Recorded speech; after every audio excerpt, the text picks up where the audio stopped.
Sallu ala Muhammad wa ali Muhammad. Allahumma salli ala Muhammad. So we have a few questions already submitted. Let's begin with those tonight. So the first question asks that what are the general rules for hunting? For example, is it halal to eat food hunted by guns? So basically the general rules for hunting animals to make them halal, there's a few of them. You can hunt by gun, that's not a problem in Islam. Thank you. You can hunt via guns, that's not a problem. Two conditions is one is that the hunter must be Muslim, obviously.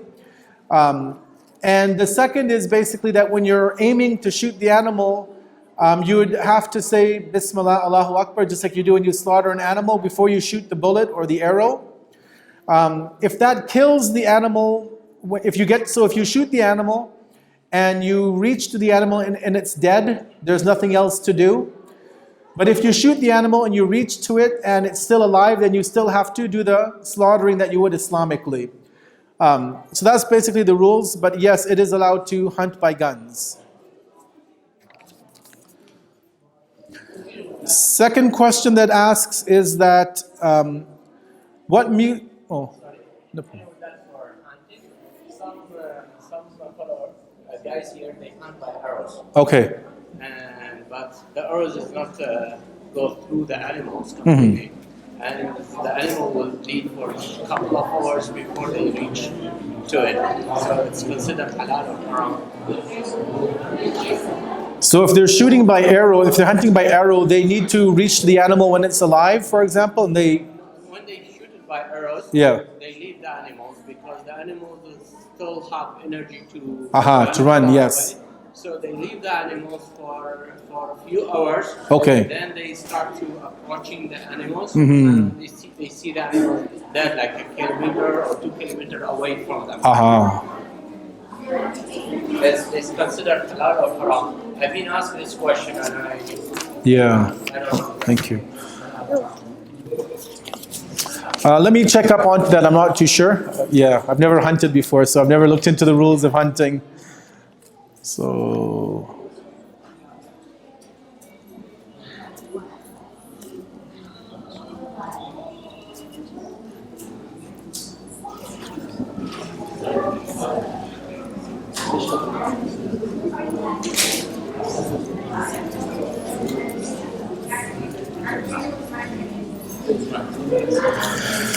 okay. Second question is that what musical instruments are permissible to learn and or play, or are there any at all? So at least for Sayyid Sistani's followers, he doesn't, as far as I know from the current rulings, he doesn't differentiate between the musical instrument itself, more so the style of music and what it's going to be used for. He does allow, generally speaking, he does permit the learning of composition of music. Because again, we had mentioned this a couple nights ago in terms of certain styles of music are halal, certain times are haram. And so he mentions that the styles that are halal to listen to, it's halal to also, permissible to also learn the style of that composition. So he doesn't differentiate between specific instruments any longer. It's more the style of music that would be used for, what that music would be used for basically. And if you follow any other marja, just be sure you take a look at what their rulings are on the topic.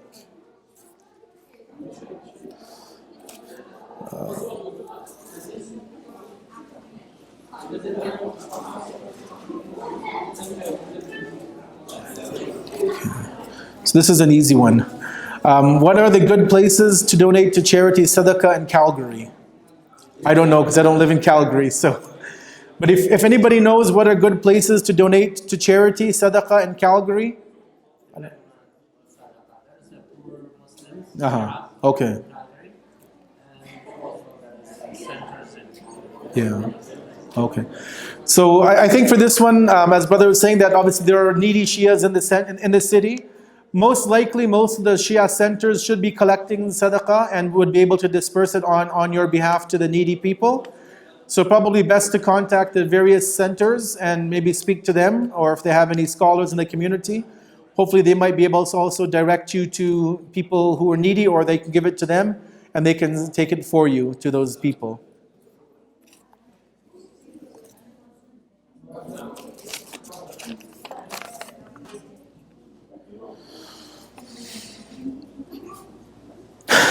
So there's a picture and a question together. So when you are wearing hijab, can you show this part? And they mean like the bottom part of the chin. So cute pictures too, actually. So basically the rule for hijab is that whatever is washed in wudu can stay open, right? So when we do wudu, we wash from the forehead, just a bit where the hair grows, all the way to the bottom of the chin. And then we wash like the width of our middle finger to the thumb, so that amount. So basically for the girls and the women, whatever you wash in wudu can stay open. Whatever you don't wash in wudu has to be covered. So the part underneath our chin isn't washed in wudu, so that has to be covered. And obviously the sides of the face, whatever is kept open, whatever you wash in wudu is covered. Whatever is kept open, whatever is not washed is covered. So ears and this whole part of the face is not washed, so that's covered in wudu. Covered in the hijab, excuse me.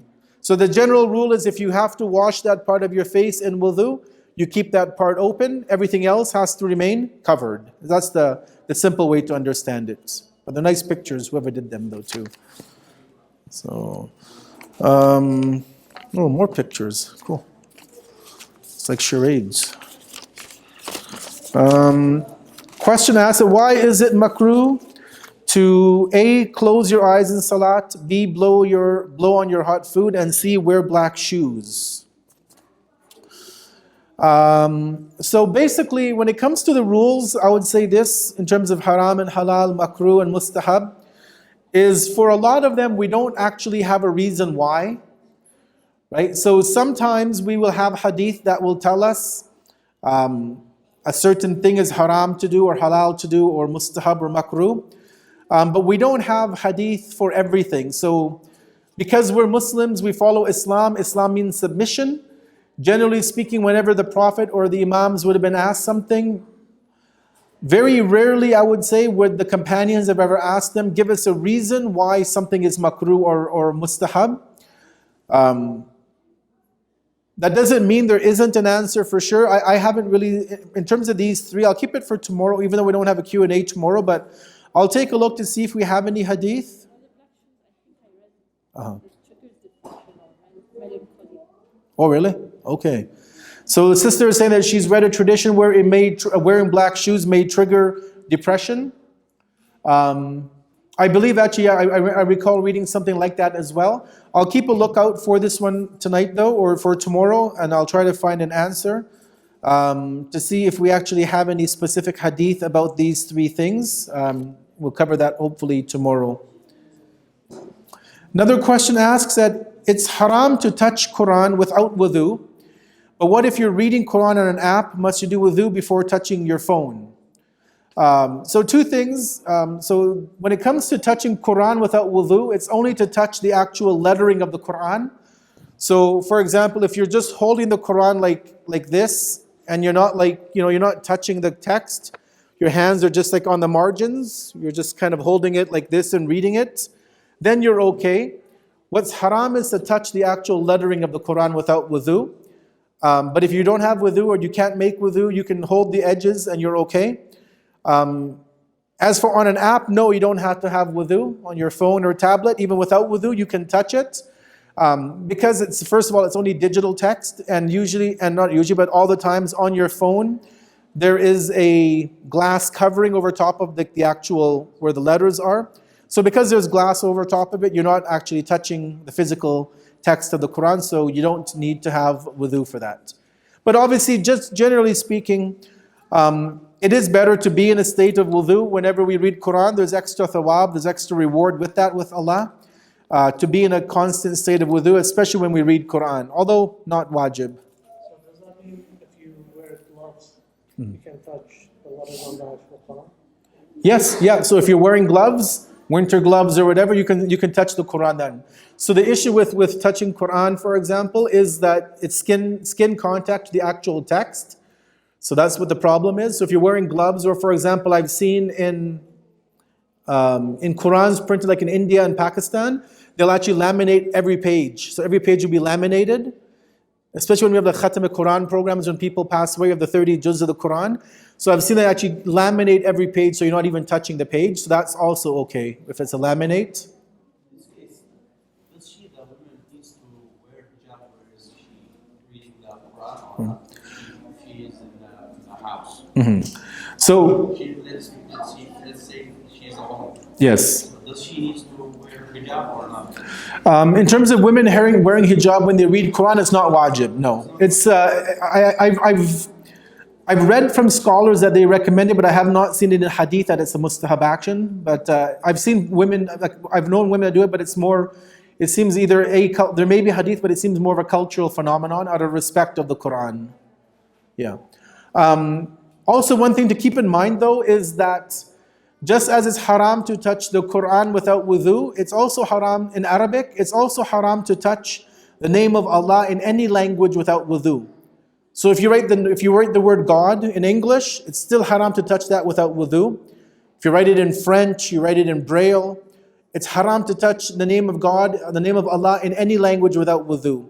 So it's not just the Arabic text, which is obviously the Arabic text of the Quran is sanctified, is sacred, but the name of Allah in any language we cannot touch without wudu. And so if you have a name like Abdullah, or maybe not the sifat of Allah, like Abdul Rahman, Abdul Rahim, maybe not, but if your name is Abdullah, then you have to be careful that you don't touch your own name without wudu, and you don't throw your name away. Like if you have an exam at school and you write your name on the top of the exam paper, then you should recycle that paper if you get it back. You shouldn't throw that in the garbage because it's also haram, disrespectful. It's haram to throw the name of Allah in the garbage. It's a form of disrespect. No, burning is haram. If you burn, then you go into the category of Umar when he burned the Quran. So we can put it in the blue bins. If you have like a blue bin recycling in Calgary, you can put it in the blue bin because they're just going to recycle the paper and wash it off, and they'll use bleach and they'll create new paper. So recycling is okay, but don't burn the paper. Yes? Does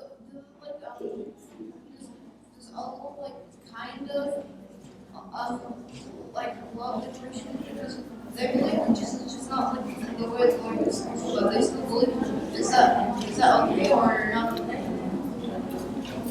I missed the question. I don't understand it fully.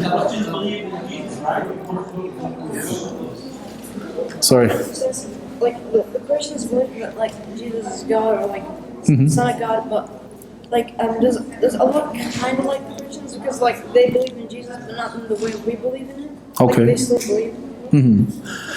So with the Christians, as the question is with the Christians, just like within Islam, we have a lot of different denominations and groups. So there is probably, I would say, the majority of Christians believe in Jesus being basically what they call the Trinity, right? So they believe that there's, in essence, 3 gods, but all 3 are one. They're not 3 different gods. So they believe in God the Father, what we would call Allah, God the Son, which what they call Jesus, and God the Holy Spirit, the Ruhul Qudus. But the Christians, majority who believe in the Trinity, they say that all 3, they're independent, but they're separate, but they're not independent. So what they literally are saying is 1 + 1 + 1 = 1. They say there's only one God. So if you ask Christians how many gods, they'll tell you there's only one God, but he comes in 3 different forms. But that's the majority. But there are Christians who don't believe in the Trinity. They don't accept any kind of divinity to Jesus. They call him a prophet of God, but they don't have that level of calling him as God. So there are differences of opinions amongst the Christians. Yeah. You also mentioned you can throw papers that contain the name of Allah in the wilderness. What about materials that you can't recycle, like some fabric or something like that? Yeah, that becomes more of a challenge. Like you're asking about, like how do you recycle like fabric, or for example, you have wood plaques at home sometimes with the names of Allah or something. So I think in those we have to be a bit more creative and find out another way to be able to recycle them. Can you like write over it or scratch it? Or... Yeah, I mean, if you can scratch, like let's say you have a painting or you have a plaque on wood or something with the name of Allah, like silk screen onto with ink, if you can scratch that off, then you would be okay. Or if you take a sander and sand it off with a hand sander or sandpaper, then you'd be okay for like a clock, or if you have a piece of wood or something like that. Cloth and other things like that, or if you have, some people buy these clocks from ziyarah with the names of the imams or the name of Allah. Those are a bit more difficult. If you can break it down to like paper, if it's on paper, then you can take it apart. But basically, so the general rule is that we should dispose of these things in the way that's the least, or there's no disrespect to it. That's why recycling is allowed. That's like, for example, to erase it if you're able to, or sand over it, for example, that would be allowed. So basically the goal is to remove any trace of the name of Allah and then disposing it without being disrespectful. Yeah. Another question comes that if you need wudu to touch God's name in any language, do you need wudu to read the Torah, Bible, or any other religious book? Very good question, actually. So in order to read the holy book like the Bible or the Torah or the Bhagavad Gita or whatever, I would say you don't have to be in wudu in itself, but if the name of God is coming in that text, and it will be in English or whatever language that book is in, Hebrew if you're reading the Hebrew Bible, then you would need to be in wudu to touch the lettering of God, of the name of God, the name of Allah. But just to read the book itself, you would not have to be in a state of wudu. Some scholars actually also do make a distinction even with the names of the prophets, like obviously Rasulullah and the Imams, about touching their names without wudu. But it's a minority opinion as far as I remember. I don't think it was a majority on that, so that would be okay. It's just more so with Allah's name.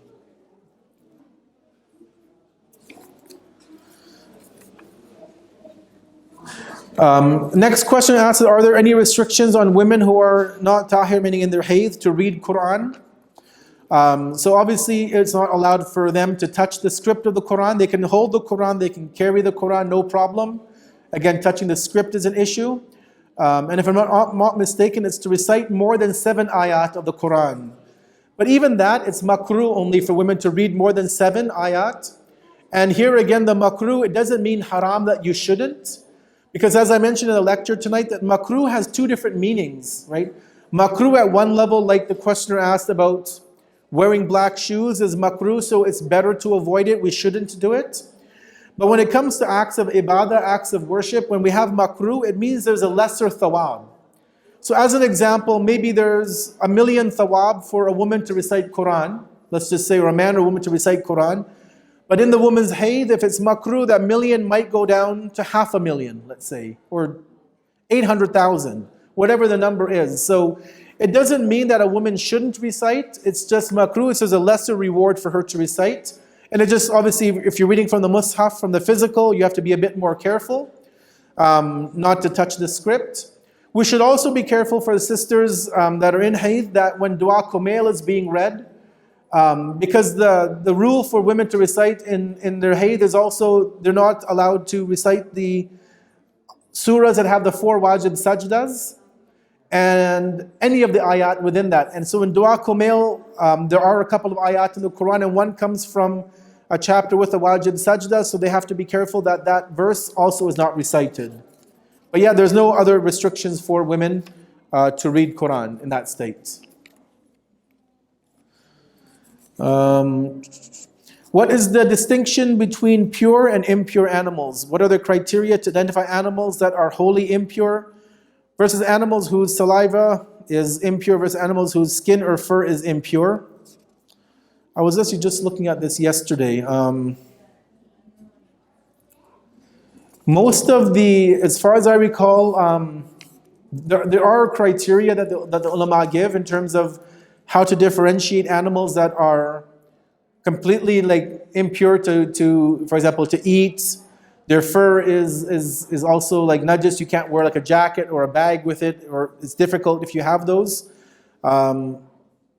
I don't remember the criteria off the top of my head. I'm going to keep this one also for tomorrow, and inshallah try to give the reference for it, and also the categories how to determine these animals. Just so we know, because there are certain animals where we, for example, might not be able to eat them, but their skin might be like okay to touch, for example. Other cases where there might be both haram. Like for example, a cat. Cats obviously are haram to eat, and so like lions, tigers, all of those in the cat family are haram. But if you have a cat as a pet at home, you can pray even with one or two of their hairs on your clothing. So I know Sayyid Sistani, he changed his ruling of this in the last maybe 5 to 7 years. Initially, like maybe 7 to 10 years ago, he had a ruling that even if you had a whole body full of cat hair, you could pray and your salat was okay. But recently he changed his opinion, changed the fatwa, and he says now if you have 2 or 3 cat hairs, it's okay, but anything more than that, and your salat is batil, is void. So again, there will be times when some animals might be haram to eat, but their skin and that might not be impure. But I'll keep this for tomorrow as well. So we'll have to do something tomorrow, probably. Maybe, yeah. Or we email it out, maybe. Let's see. Okay, so here's another short one. That if you shake hands skin to skin with an atheist, are you considered najis? So there's a few things here. One is that we believe that this najasa, this impurity, is only transferred through like a liquid transfer. For example, if your hand is wet, or you're sweating, or their hand is wet, they just washed their hand or something, or they're something like that, and then you engage in that hand-to-hand contact, then yes, your hand would get najis, let's say, but you just have to go and wash your hand under water. You don't have to do anything special.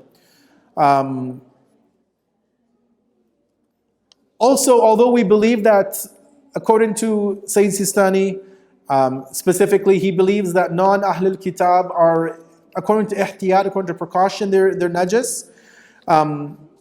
We have to know for sure that that person whose hands we're shaking is an atheist. If we don't know that they're atheist or that they're Christian or Jew or what they are, as he says in his book, in the Code of Practice, and also in his Q&A online, but also in his Risala, in the actual Islamic laws, he mentions if you don't know the religion of a person, and it's possible to presume that they may be Ahlul Kitab, then you presume that they're Ahlul Kitab.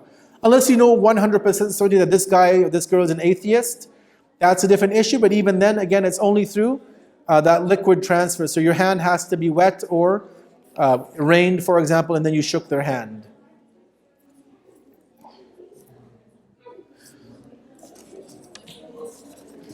So there's another, let's do this question here with a picture on it. So is there any difference in doing dua like this on your knees with your hands or sitting cross-legged with your hands up?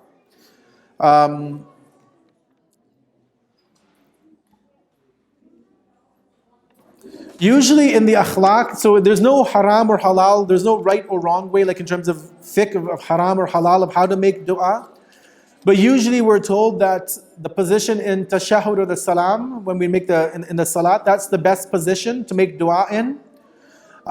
In terms of even the hand position, right? We do have some hadith about the adab and the way that we should put our hands at the time of dua.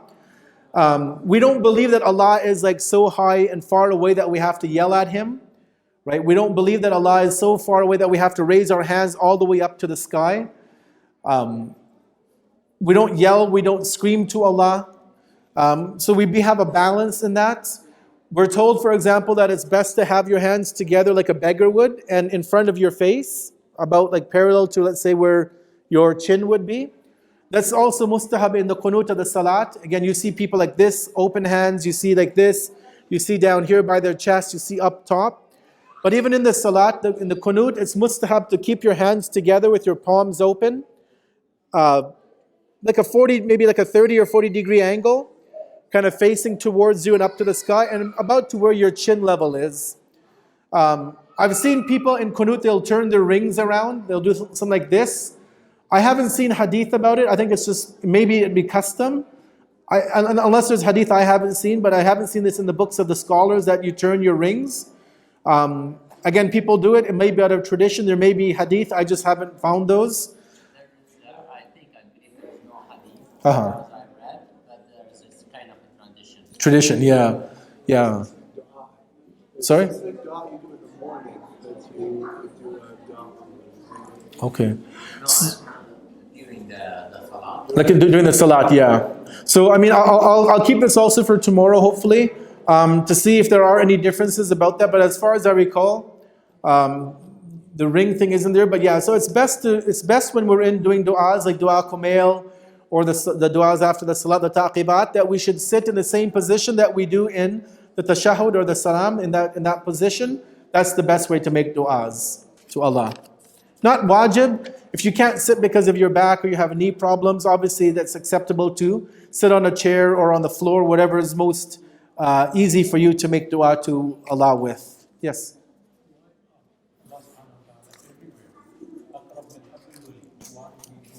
Correct, yeah. So why we put our hands up? It's true, exactly. Allah is everywhere. Huwa ma'akum ayna ma kuntum, right? He's everywhere, wherever you turn. Fathamma wajhullah, you'll find Allah. When we see the du'as and the adab, the etiquette of du'as, we see that it's metaphorically, people tend to think of Allah as being up and like hell to be down. So because of the way that human beings and our intellect works, it's because of that we are asked to raise our hands up to the sky, up to the heavens, to make dua. But yes, otherwise Allah is anywhere, right? Why do we raise? We could put it this way or whatever. But it's almost signifying like we're like a faqir. We're begging to Allah, right? And so even we have interesting hadith, right? Which for a long time I thought it was custom, but we actually have a hadith. We're told that when you make dua and you finish your dua, rub your face over your hands, rub your hands over your face. We actually have hadith about that from the Imams of Ahlul Bayt. Maybe I'll try to find it tomorrow, but we have hadith that tell us that when you make that dua, it's almost as if, basically they're saying that, think that Allah has accepted your dua and He's put the barakah or the blessing in your hands. So when you wipe your face, it's as if you are wiping the blessings of Allah. So we actually have hadith about that from the Imams. They used to do this and they'd recommend us to wipe our face after dua. I think in the book, there's a very nice book. It's originally in Arabic. It's also in English called Uddat Da'i by Ibn Fahd al-Hilli. It's a large book, maybe about 400 pages. It's also in English online on alislam.org. He talks about the adab of du'as and how to make du'a to Allah. And I believe he also mentions the hadith in that book. But this is a nice book if you want to understand the philosophy, the wisdom, and how to pray to Allah. He has a lot of interesting points in there.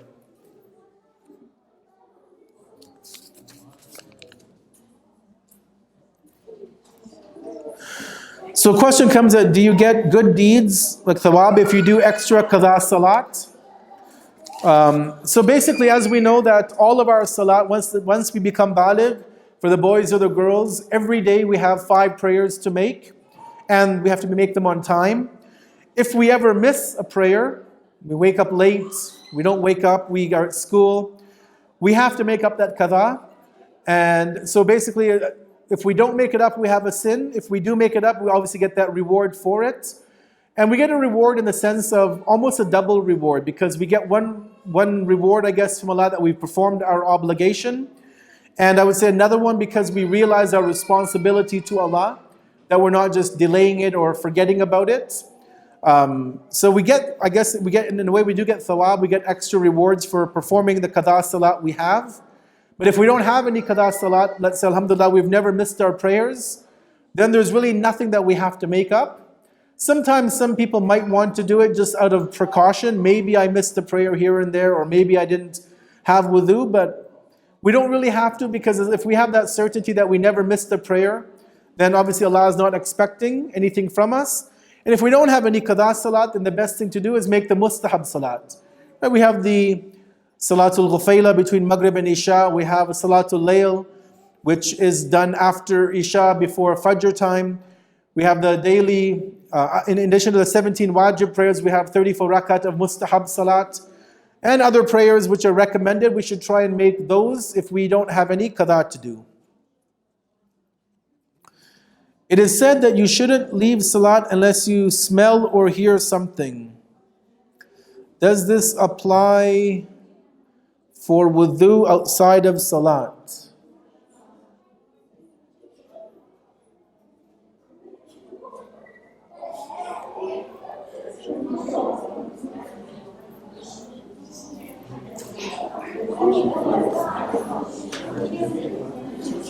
I'm thinking this means if you lose your wudu when you're praying, maybe. Yeah, sorry, my mind went off for a moment there.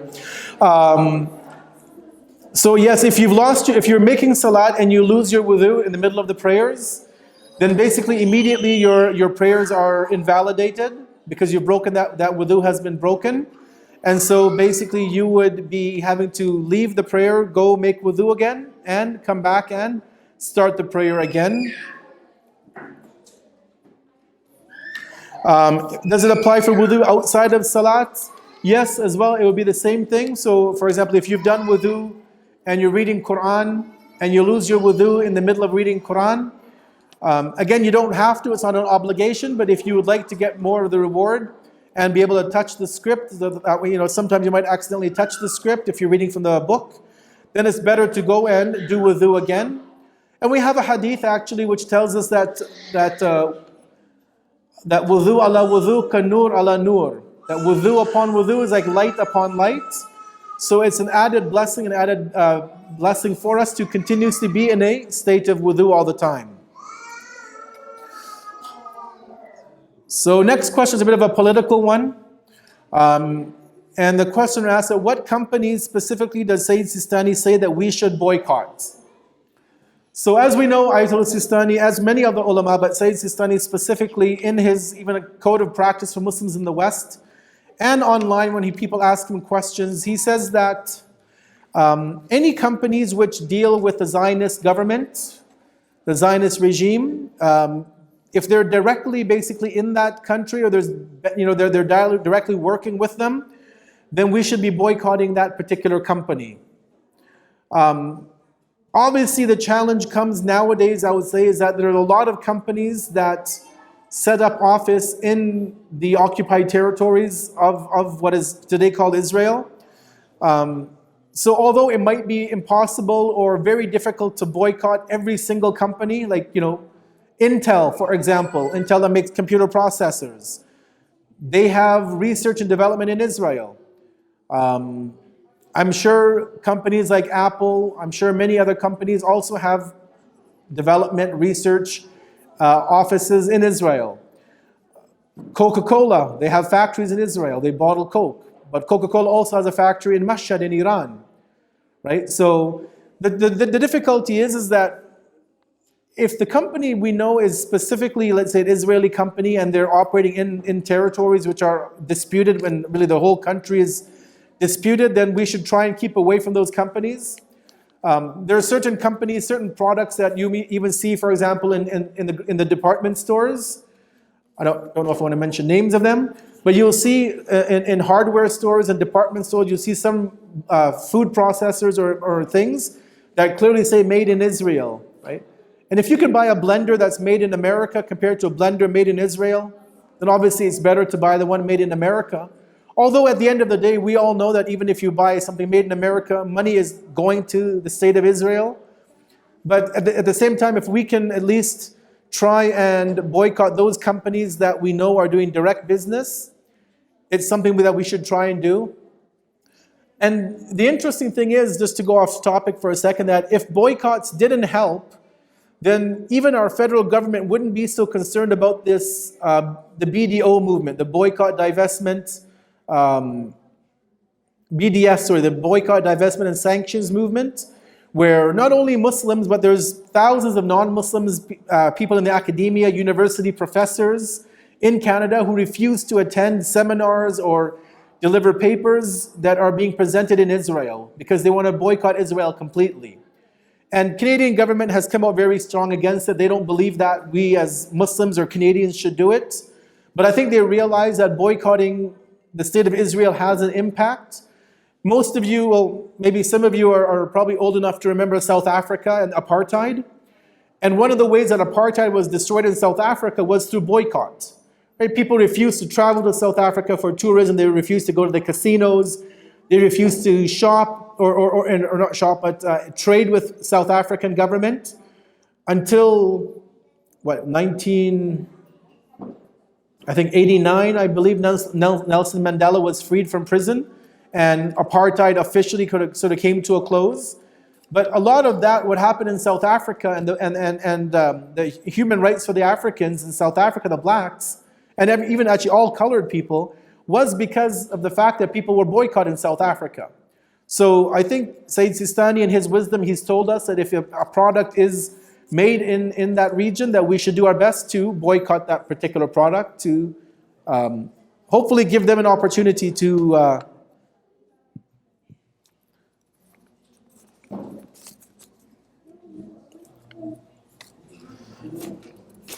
question is that if a dog is dry and your hand is dry, can you pet it without getting najis?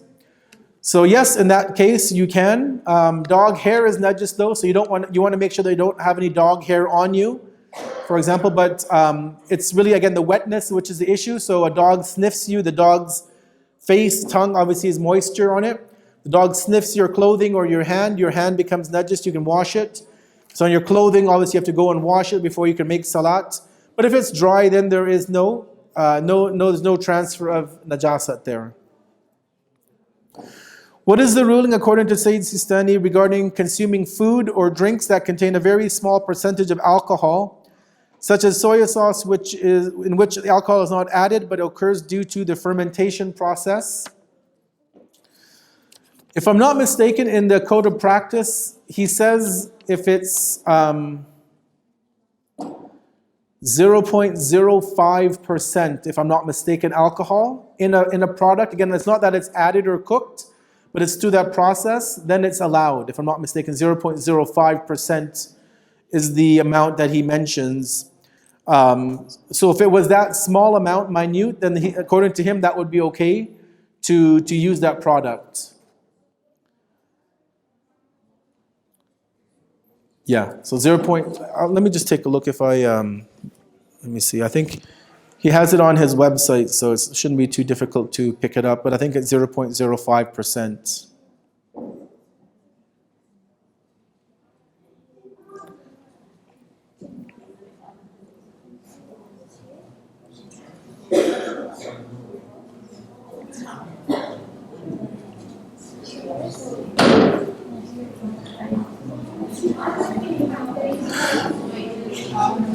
So they ask him that, this is ethanol type of alcohol. So they ask him, there's actually a few questions here which,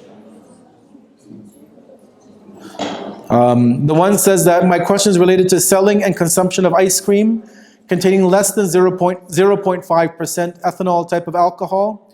I purchased an ice cream business and now I'm finding that some of the ice cream syrups contain less than 0.5% ethanol type of alcohol. That syrup is then used to make ice cream. My question to you is, can I as a Muslim sell or eat this ice cream made from syrup that contains less than 0.5% of ethanol type of alcohol? He says if it's not intoxicating, there's no objection in it. You can buy, sell, and eat it. But the ethanol is...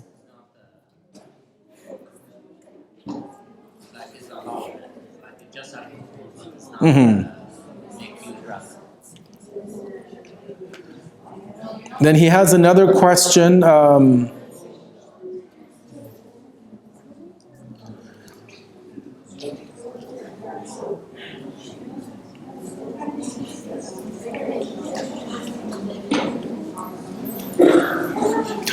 So he mentions here, they asked him a question that, what about using the families of alcohols that are synthesized from petroleum and are used in perfume, medicine, etc.? Are they najis, etc.?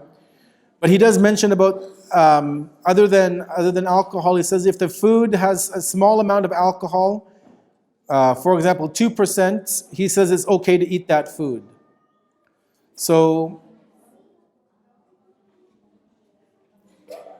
in this ruling, he says for food that has a small percentage, like 2%, except if it's wine, he says it's okay. So maybe we'll keep this just to do a bit more investigation and just to get a better ruling, because there's a couple of different responses here depending on the type of alcohol.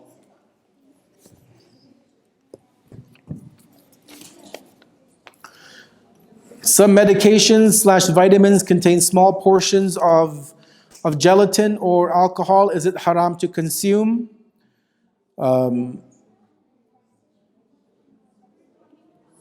So Ayatollah Sistani, again on the same webpage, on his website, they ask him about medication that has alcohol.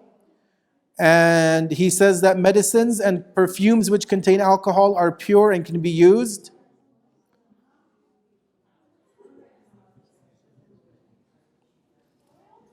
They also ask him, for example, at the end of it, is it permissible to consume medication that contains alcohol for one's treatment? It is permissible to consume it if the amount is very minute, for example, 2%. If the amount of alcohol is more than 2%, then one may dilute the medication with water so that the amount of alcohol becomes very minute, for example, 2% or less, and then they can consume it. And then they ask him about mouthwash that people use sometimes to gargle with after brushing. If it has alcohol, and he says that this is tahir and you can use that. Gelatin is a bit more of a tricky, not tricky, but gelatin, he has a new issue in terms of gelatin. A new fatwa came out maybe about 6 months ago. Because gelatin comes from multiple sources. It can come from halal and haram, first of all. It can come from plant, it can come from fish, it can come from animals. Obviously, plant-based gelatin is halal, but whatever you're buying, the product, it should say plant-based gelatin or let's say fish-based gelatin. Animal gelatin is a bit difficult because it can come from pig, it can come from a haram animal like a pig, or a animal like a cow, which is halal. It can come from an animal slaughtered Islamically like a cow, or an animal which is not slaughtered Islamically like a cow. And they have a process where I think it's from the bones, the gelatin is extracted, and it goes through an entire process. So with gelatin, the challenge becomes is that, A, we need to know the source of the gelatin. If it just says gelatin on the packaging, if it's from a Muslim country, you can assume that it's halal. You go to Iraq or you go to Turkey or Iran, maybe some of the Middle Eastern countries, if they're producing product locally, and it says gelatin and has a halal label, you're okay. But coming to Canada, if you look at something, you go to the store, and I've seen this before at some stores, when some products will have gelatin, and they'll say, for example, vegetarian-based. Or it'll say beef-based gelatin rather than pork. But that was only maybe 3 or 4 products I've seen that do that. So if it says gelatin, we need to ascertain where that gelatin came from. If it doesn't say on the ingredient, then the best thing to do is write an email to the company or call customer service of the company. Ask them that this particular product you have has gelatin. Do you know the source? Most of the times that we have tried to call the companies, they don't know, because for them it's what's cheaper, what's available on the market. So today, if pork gelatin, for example, and they're not going to know whether it's pork or beef. Again, whatever is being sold, whatever they can get their hands on to produce, they're going to sell that. So gelatin, we have to be a bit more careful, and there's a bit more investigation that has to be done when it comes to gelatin. Just for that point, as I understand, pectin is the name of plant-based gelatin. Pectin, yes. But gelatin is gelatin. Gelatin is gelatin, yes. Yeah. Pectin is a plant-based. Correct, yeah. Pectin is plant-based. And according to Sayyid Muhammad Rizvi in Toronto, he mentioned recently that from his research, in America, the FDA, the Food and Drug Administration, they have a rule where if it says gelatin, it has to come from an animal. But again, when I've seen, for example, I don't know if you have a store called Bulk Barn in Calgary. So at Bulk Barn, they have a lot of these jelly candies, and I've seen them, they say gelatin, and in brackets it says vegetarian. So I don't know, obviously that means that between Canada, between the FDA in America and the Canadian Food and Drug Inspection Agency, we have maybe different criteria. But yeah, gelatin by its nature, according to the American definition for the Food and Drug Administration, comes from animals. So then again, we have to go to a secondary level that was it slaughtered Islamically, which in most cases we're not going to know, because it's impossible to trace it that far back and to find if that gelatin was slaughtered from an animal, was coming from an animal slaughtered Islamically or not. Some ulama believe that there's this whole concept of istihala in fiqh, that where it can go through chemical transformation. If I'm not mistaken, the late Ayatollah al-Khoui, he accepted this concept of istihala, that it went through a transformation from the bones that were in the bones of the animal into the final product. So you'd also have to look at that if you know enough about science and you can follow the entire process of how gelatin is derived from the animal bones and comes into the final product. If not, and it may be difficult, obviously the best thing, if we don't know, is to stay away from it. But if you have the energy and the skills and the knowledge to be able to go into it and research it, then that's probably the best thing to do, and hopefully guide the community as well that way. Next question followed up actually, which is on the same website, that some perfumes contain alcohol. Is it haram to use them? And again, Sayyid Sistani mentions here clearly where he says, well, the question is that what is the ruling about using perfume containing alcohol? And he says there is no problem in it. Obviously, because that alcohol that's in the perfume, it's not the kind that will intoxicate you. It's a different classification of alcohol, I guess we can say. So that is not allowed. That is not a problem, rather, to use. So perfumes with alcohol are okay. How can we distinguish between plant gelatin from animal gelatin? Are they both halal, or is plant gelatin only halal? So as we just said, that it's literally, I think, impossible for us to determine at our level. And even if you phone a company and you ask them, they won't know. The person you talk to in customer service, they'll know some basic issues, but they won't know the source of the gelatin, because their supply chain, where they're getting it from, again, they're going to look for the most economical and where they can get enough supply to use for what they need it. So that would be the best thing, would be just to contact the company, and if not, and if you don't know, then obviously best to keep away from it, unless it's an emergency, like life and death situation. In grocery stores, they sometimes have sections of meat labeled halal. Do we trust what it says? So the short answer is no, we don't trust them. If it's a non-Muslim grocery store, so you go to like a Walmart or the superstore, they have huge halal sections.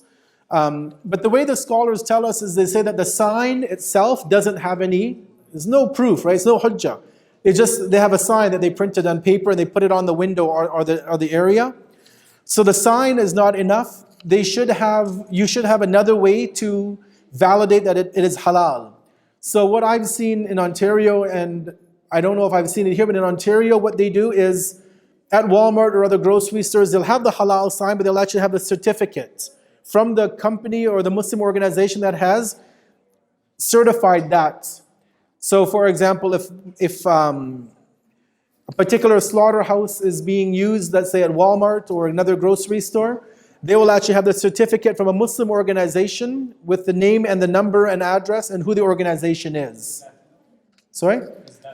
It's enough if you trust that piece of paper. So if you see the stamp, right, let's just say there is an organization, Shia or Sunni, but you trust them, you know that organization, you know the people who work there, and you know that they're trustworthy people, then it's okay. Sorry? Yes. Yeah. I mean, for example, like we have Maple Lodge Farms. They have this Halal Zabiha brand, green packaging. There's a difference of opinion amongst even our Shia scholars in Toronto, but the majority of opinion that I've heard is that they're halal, that they actually changed their entire process. So Zabiha. So there was a time, so for example, when they started selling halal back in 2000, none of the Shia ulama approved them to be halal. Not because it wasn't halal, but because of the fact that they didn't allow the Shia scholars to go and visit the plant. Although they're just near the airport in Toronto, but they would never allow, and it's not that they wouldn't allow us. What ended up happening is there was a Sunni organization, ISNA, Islamic Society of North America, and if I'm not mistaken, it was them, they said that basically that we're a Muslim organization, you trust us. We certified them, so you as a Shia should support us and just accept it. And our ulama said that no, we want to come and just validate the plant. If you have nothing to hide, then let's come and see it.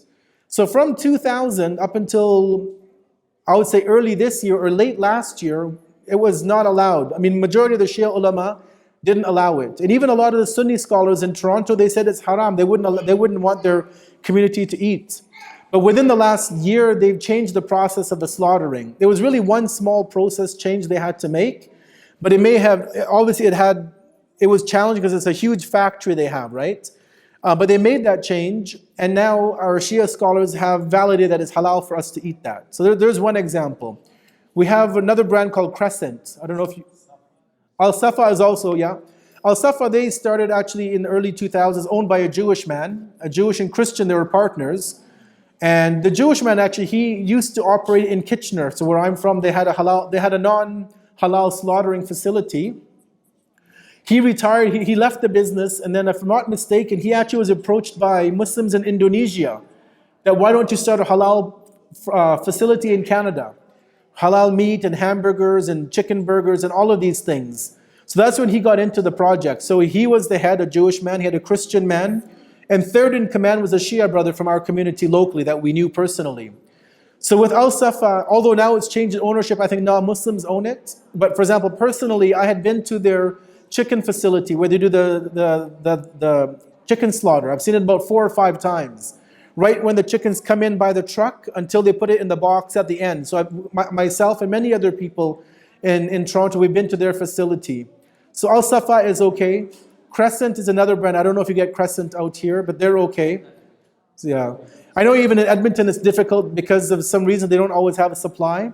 But at least these 3 brands I'm comfortable with, we buy them. And Zabiha, Al Safa, and Crescent. Yeah. So those 3 are, and I think they're available pretty much throughout Canada, they're available.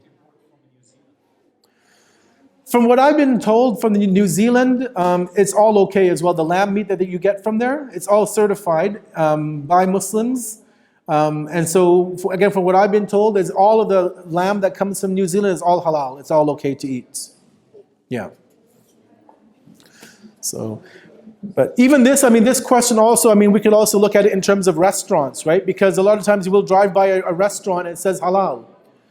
If it's Muslim owned, even if it's non-Shia, we can still accept it. We shouldn't question them because at the end of the day, they're all Muslims.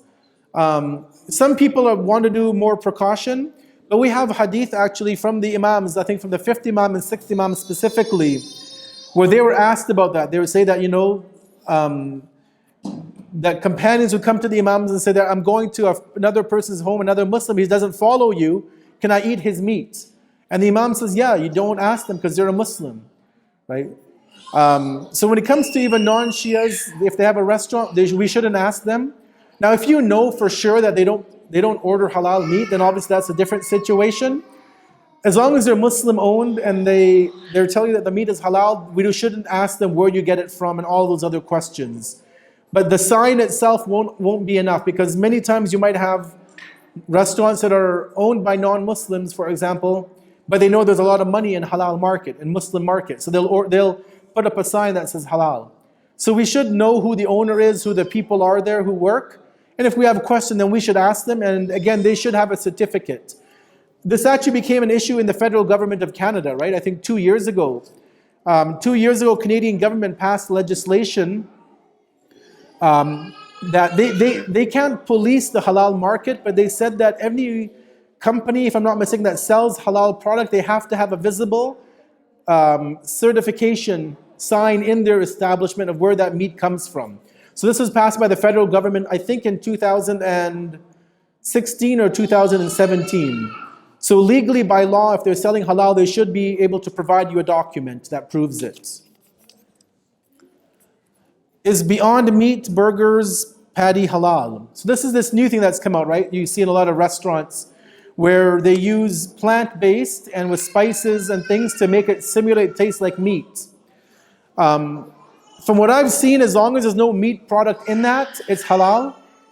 But we have to be careful if we're buying it from a restaurant because, for example, I personally asked at A&W because they have Beyond Meat and they have the regular meat and they cook it on the same grill. So this is a problem, right? Because they cook bacon, they cook beef, and they cook the Beyond Meat on the same grill, so that makes everything, basically, we can't eat it. So I think we check with A&W and at least locally and Tim Hortons. Tim Hortons also, they told us back in Ontario, they only use the same grill. So you'd have to find out if you want to eat the Beyond Meat from the restaurants, how they cook it. But the ones they sell in the grocery stores, that would be okay because there's no meat in the actual product. The ones that are sold in the stores?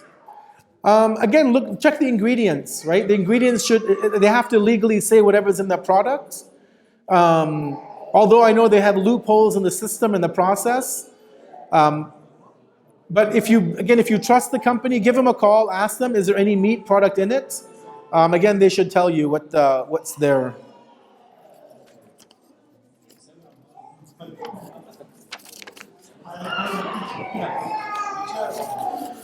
So another food question, if a Muslim restaurant sells halal, but they begin selling wine, can we still eat from them? So the ruling about going to a restaurant where alcohol is being sold or served is that you as a Muslim are not allowed to sit at a table, at the same table where alcohol is being served. If the next table sells alcohol or they're drinking, it's okay. It's not haram to eat there. Some people don't feel comfortable around it. They think, and some people feel, well, if he's a Muslim and if he's selling halal, why does he have to sell haram as well, especially pork or especially alcohol? So some people may boycott the restaurant because they don't want to support another Muslim who's selling haram. That's a personal preference. But from the fiqh perspective, it's not haram to eat there as long as you don't have alcohol on your table. Recently, technology has allowed us to create synthetic meat. Would this be halal, lab grown with bacterial cultures? So I've seen this. I haven't found a ruling on it yet. So I don't think any of the Maraja have yet asked or been asked this question about synthetic meat. I don't know if it's, and I haven't even read into it, if it's created from, if they take a bacterial culture from an animal and they create it from that or not, or if it's alive or dead, I don't know. So we'll have to keep that until we can find a ruling on it.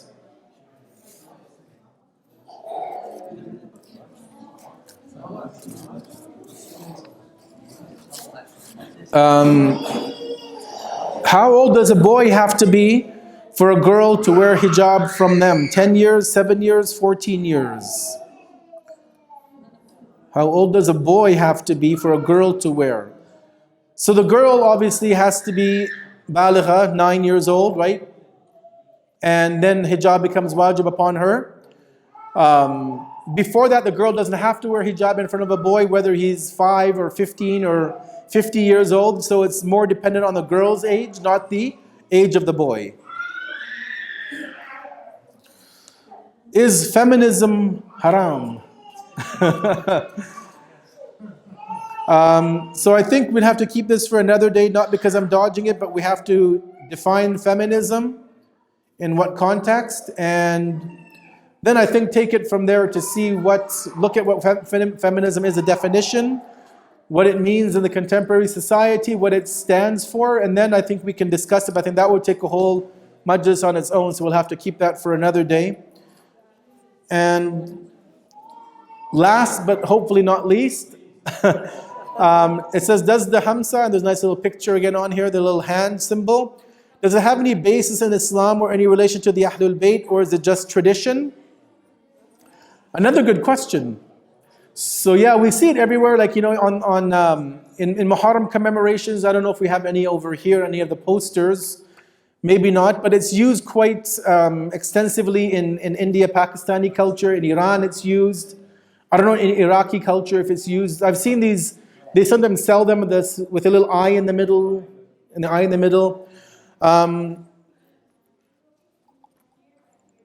I don't know if it's tradition or it's religion.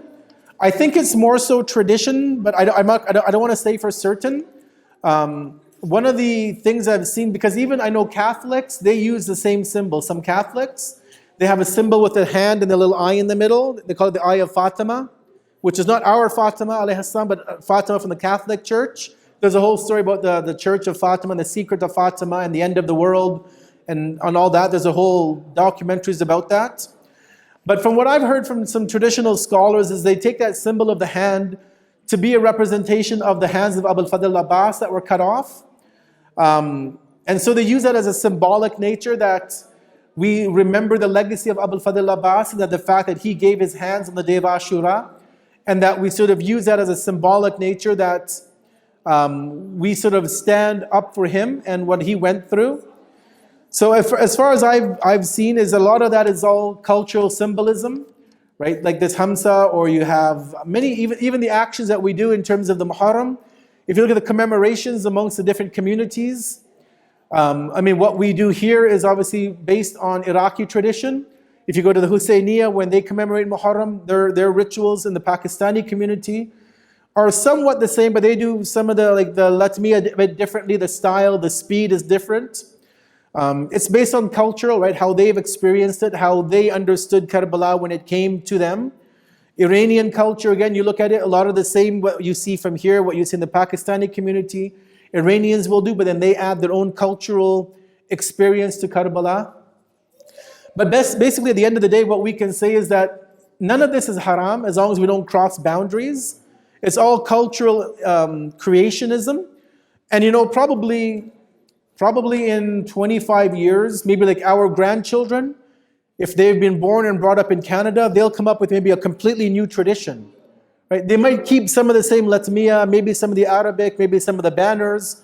But I think when we go forward, that our next generation and our grandchildren, they will have English rather than Arabic. Right? I mean, if you look at it now, a lot of communities are already doing that.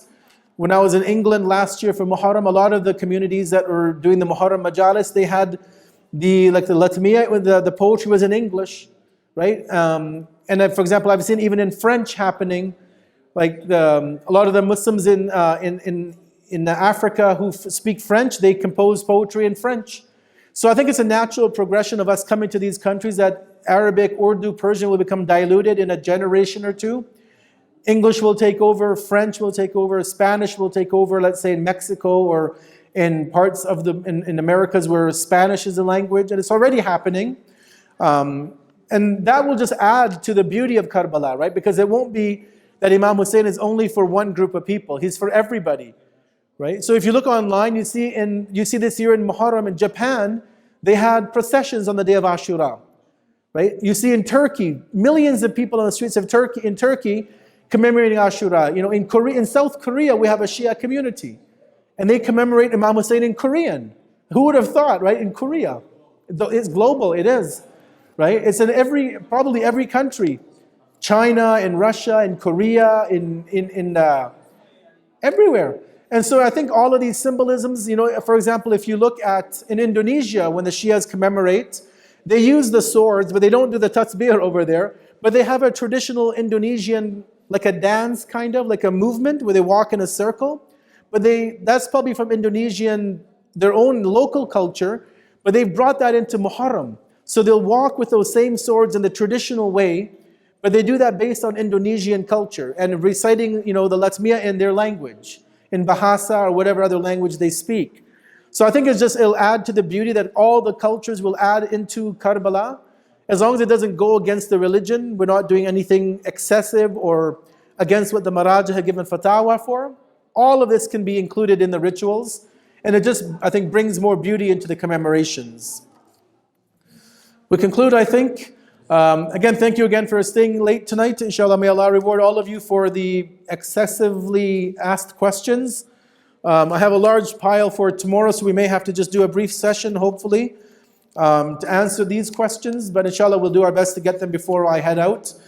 Thank you all for coming out again tonight, and we ask Allah to accept this act of worship from us, to give us the ability to continuously be amongst the ones who commemorate Karbala, who keep alive the name of Abu Abdullah, to be those who continue to propagate the message of Imam Hussein alayhi salam to not only our community but to those around us.